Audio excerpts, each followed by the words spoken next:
বাংলাদেশ আর জিম্বাবুয়ের test series শুরু হয়ে যাচ্ছে।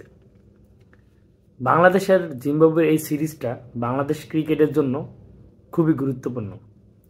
বাংলাদেশ এই সিরিজটা যদি কোনো রকম খারাপ করে তাহলে বাংলাদেশের ক্রিকেটের যে বাতিটা নিবু নিবু করতেছে সেটা টোটালি নিভে যাবে।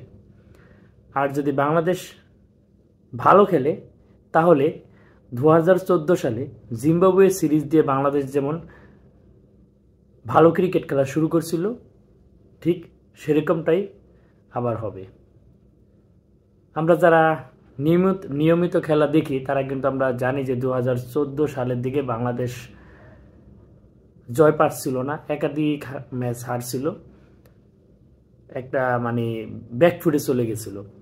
সেই জায়গা থেকে জিম্বাবুয়ের একটা সিরিজে ওয়ানডে এবং টেস্ট সিরিজটাতে বাংলাদেশ আবার ভালো ক্রিকেট খেলা শুরু করে। সেম অবস্থা বাংলাদেশের এখন চলতেছে। যদি কোনো রকম জিম্বাবুয়ের সাথে এই সিরিজটা কোনো রকম বাংলাদেশ কলাপস করে তাহলে বাংলাদেশের ক্রিকেটের কফিনে শেষ ব্রেকটা মারা হয়ে যাবে। এমনিতে এই সিরিজটা নিয়ে মানুষের কোনো আগ্রহ নাই।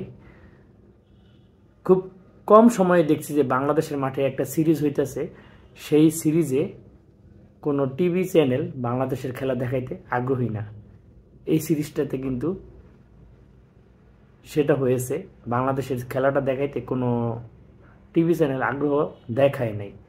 শেষমেশ আমরা যারা 2003-4 সাল থেকে খেলা দেখি মোটামুটি বুঝি আর কি, সেই সময় আমরা যেমন বাংলাদেশের খেলা দেখতাম শুধু বিটিভিতে, ঠিক সেরকম অবস্থায় চলে গেছে। তো এই বাংলাদেশের ক্রিকেটের জন্য যদি এই সিরিজটা খুবই গুরুত্বপূর্ণ হয়তো আমরা সবাই অনেক এই সিরিজটা নিয়ে ট্রল করতেছে বাংলাদেশ আবার ফর্মে ফিরবে, কিন্তু বাস্তবতা হলো এই সিরিজটা যদি কোনো রকম বাংলাদেশ কলাপস করে তাহলে বাংলাদেশের ক্রিকেট টোটালি নিভে যাবে।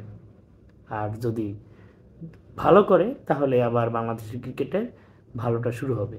এটাই আমি ধারণা করছি, বা বলতে পারেন এটা সিউরিটি দিয়েই বলতে পারবো যে এটাই বাংলাদেশের ক্রিকেটের সবচেয়ে গুরুত্বপূর্ণ একটা সিরিজ হতে যাচ্ছে।